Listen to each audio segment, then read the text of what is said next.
أعوذ بالله من الشيطان الرجيم. يا أيها الناس قد جاءتكم موعظة من ربكم وشفاء لما في الصدور وهدى ورحمة للمؤمنين قل بفضل الله وبرحمته فبذلك فليفرحوا هو خير مما يجمعون. رب اشرح لي صدري ويسر لي أمري واحلل عقدة من لساني يفقهوا قولي آمين يا رب العالمين. مجھ سے پوچھا گیا تھا کہ میں ڈاکٹر صاحب کے بارے میں کچھ باتیں کہوں کہ میرے نزدیک ان کی خدمات کا کیا اثر ہے اور خاص کر اگلے آنے والی جنریشن کے لیے ان کی خدمات کا کیا اثر ہونا چاہیے. تو اس سلسلے میں دو تین باتیں اپنی پرسنل ایکسپیرینس سے آپ کے سامنے رکھنا چاہتا ہوں. پہلی تو یہ ہے کہ جب میں اسلام کی طرف تھوڑا مائل ہوا تھا نیو یارک کے دنوں میں، تو بہت طرح کے اسلام موجود تھے، اور کیونکہ نیو یارک ایسی جگہ تھی کہ دنیا کے ہر کونے سے مسلمان جو ہیں وہ وہاں پر موجود تھے، تو ہر مکتبہ فکر، ہر فلسفہ، ہر مسلک کی اپنی مسجد تھی اور اس کے اپنے امام تھے، اور وہ اپنی بات کھلے عام دعوت کرتے تھے، اور کسی کو اگر زیادہ بیک گراؤنڈ انفارمیشن نہ ہو، نالج نہ ہو، تو وہ سبھی صحیح معلوم ہوتے ہیں کسی حد تک، یہاں تک کہ آپ کو ایک دوسرے کے اندر کانفلکٹ نظر آنا شروع ہو جاتا ہے. اور شروع میں جب میں نے اسلام سیکھنا شروع کیا تھوڑا بہت، تو میں کبھی ایک دائروں کے میں نام نہیں لوں گا، لیکن کبھی میں کسی ایک سرکل میں پہنچ گیا، پھر کسی اور میں پہنچ گیا، پھر مجھے پہلے والے سے نفرت ہونی شروع ہو گئی کہ وہ بہت ہی غلط بات سکھاتے تھے. اور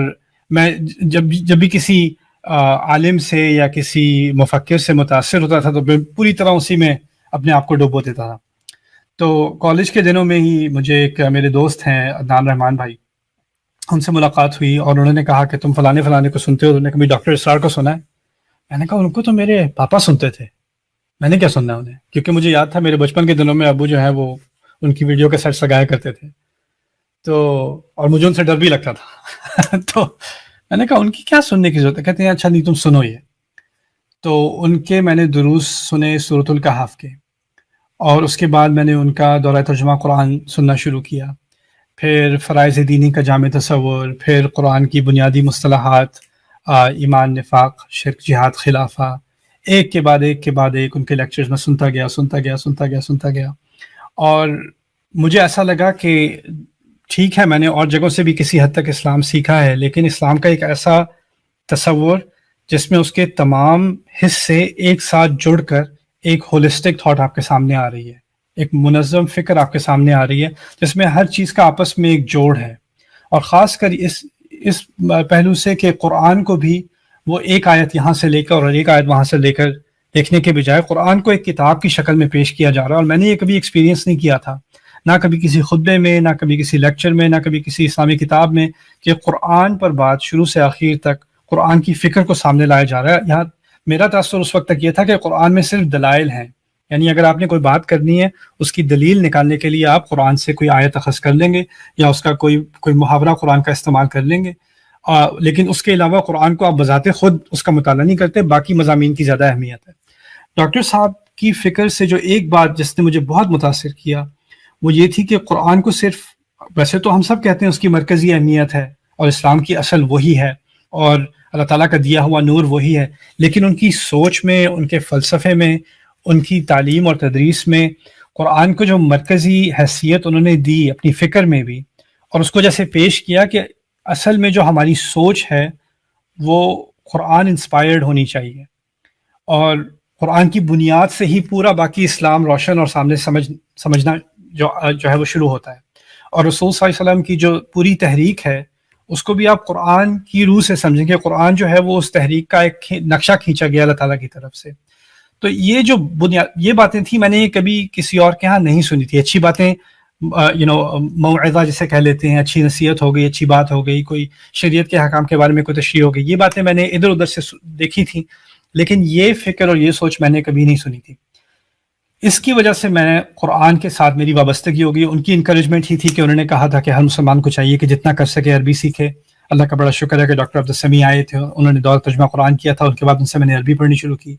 میری زندگی کا بہت بڑا شرف بھی ہے کہ میں ڈاکٹر صاحب کے اپنے جو انگلش میں انہوں نے دورہ ترجمہ قرآن کیا تھا نیو یارک میں فلشنگ مسلم سینٹر میں، اس میں بھی مجھے شرکت کرنے کا موقع ملا تھا. اس وقت تو مجھے جانتے نہیں تھے، میں 18-19 سال کا لڑکا تھا، لیکن انہوں نے جب پورا مکمل تو نہیں کیا تھا، اس زمانے میں میرا خیال 18 سے پارے کیے تھے، تو ان میں بیٹھ کے میں ان کو سنا تھا میں نے. اور ایک دفعہ یاد آتا ہے کہ ہمارے ایک جاننے والے ہیں مرعوب صاحب، ان کے ہاں مجھے بلایا ہوا تھا، تو ڈاکٹر صاحب بھی تھے، تو ان کی جب آپ مجلس میں بیٹھے ہوں تو وہ مجھے بڑے انٹیمیڈیٹنگ لگتے تھے، ان سے بڑا ڈر تھا مجھے. تو مرغوب صاحب نے بھی کیا کیا کہ وہ چلے گئے اور سارے چلے گئے کمرے سے، بس میں بیٹھا ہوں اور ڈاکٹر صاحب بیٹھے ہیں.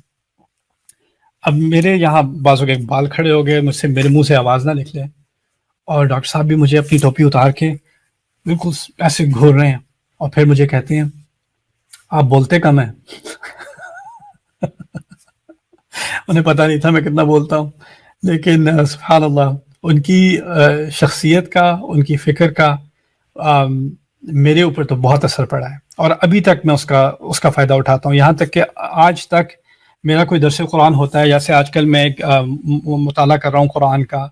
اور مفصل درس قرآن کی میری تحقیق ہے، ابھی پروجیکٹ چل رہا ہے میرا پوری ٹیم کے ساتھ. سوال ہی پیدا نہیں ہوتا کہ میں کوئی نئی صورت کا مطالعہ شروع کروں، اور اس سے پہلے میں ڈاکٹر صاحب کی جو اتنی محنت ہے ان صورتوں پر، خاص کر ان کا جو درس قرآن، جو مفصل درس قرآن ہے، اس کا فائدہ نہ اٹھاؤں، اس کو پوری طرح سے سنوں سمجھوں. کبھی کبھار اس میں کوئی ایسی بات بھی ہو جو مجھے اس پہ مزید تحقیق کرنے کی ضرورت ہو، لیکن صورت کا جو پہلا خاکہ میرے ذہن میں آتا ہے وہ ڈاکٹر صاحب کی مدد سے آتا ہے. اور کیونکہ میں شروع میں، کیونکہ دین کا میں نے اتنا مطالعہ نہیں کیا ہوا تھا، لیکن میں سائیکالوجی کا بھی اسٹوڈنٹ رہا ہوں، فلسفے کا بھی رہا ہوں، تو جب ڈاکٹر صاحب نے فرائڈ کے بارے میں بات کرنی شروع کی اور نیچے کے بارے میں بات کرنی شروع کی، اور یہ چیزیں میں کالج میں ان دنوں میں پڑھ رہا تھا، اور مجھے سمجھ نہیں آ رہی کہ میں اسلامی لیکچر میں بیٹھا ہوں یا میں اپنی یونیورسٹی کی پروفیسر کی کلاس میں بیٹھا ہوں. اور مجھے کبھی گمان نہیں تھا کہ قرآن ان فلسفوں کا، اس سوچ کا، ان ٹرینڈز کا جواب بھی دیتا ہے. تو اس سے میرا قرآن کے بارے میں ایک پورا نظریہ بدل گیا، یہ سوچنے کے بجائے کہ جو سائیکالوجسٹ ہے وہ نفسیات کی بات کرتا ہے، اور جو مورخ ہے وہ تاریخ کی بات کرتا ہے، جو سائنسدان ہے وہ سائنس کی بات کرتا ہے، اور قرآن دین کی بات کرتا ہے. یہ نظریہ میرے ذہن سے نکل گیا.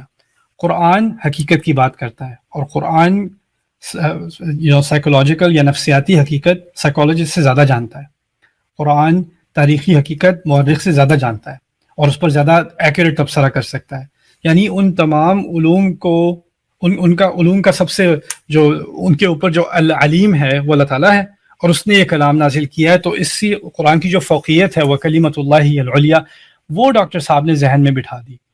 اور وہ ان کا، میں ساری زندگی میں ان کا احسان مند رہوں گا کہ جو قرآن کی فوقیت انہوں نے ذہن میں بٹھائی ہے، اس کا مجھے پرسنلی تو بہت بہت فائدہ ہوا ہے. اور میرے نزدیک اس کی اب ایک جنریشن آ گئی ہے جب ہمیں قرآن کو سوچ سمجھ کر تدبر کے ساتھ انگیج کرنا پڑے گا. تدبر کو ایک نئی روح دینی پڑے گی. اب ہم ایسی ایج میں آ گئے ہیں کہ ہر طرح کی فکر، ہر طرح کی سوچ کو کوئی بھی براڈ کاسٹ کر سکتا ہے. آپ ٹک ٹاک پہ جا سکتے ہیں، انسٹاگرام پہ جا سکتے ہیں، آپ کا کوئی بھی آئیڈیا آپ اس کو براڈ کاسٹ کر سکتے ہیں. تو اب دنیا ایک ایسے مقام پر آ گئی ہے کہ تمام آئیڈیاز کی آپس میں جنگ ہو رہی ہے کھلے عام، اور اس میں آپ کو کوئی ملینز خرچ کر کے کوئی ٹی وی چینل خریدنے کی ضرورت نہیں ہے. آپ اپنا چینل خود ہی یوٹیوب پہ لگا سکتے ہیں، رائٹ. تو اس دور میں میرا ابھی تک ایمان اور عقیدہ یہ ہے کہ جو قرآن کی فکر ہے اور جو قرآن کا فلسفہ ہے وہ سب سے اونچا آ کر رہے گا. اس نے ظاہر ہونا ہی ہونا ہے، لیکن اس میں کیا ہم اس کی خدمت کر کے اپنے لیے کچھ فوز پا سکیں گے کہ نہیں. یہی مشن ڈاکٹر صاحب میرے نزدیک چھوڑ گئے تھے کہ قرآن کی خدمت میں تم اپنی زندگی گزار دو. اللہ تعالیٰ ہم سب کو قرآن کا خدام بنائے، جیسے انہوں نے ایک کیا عظیم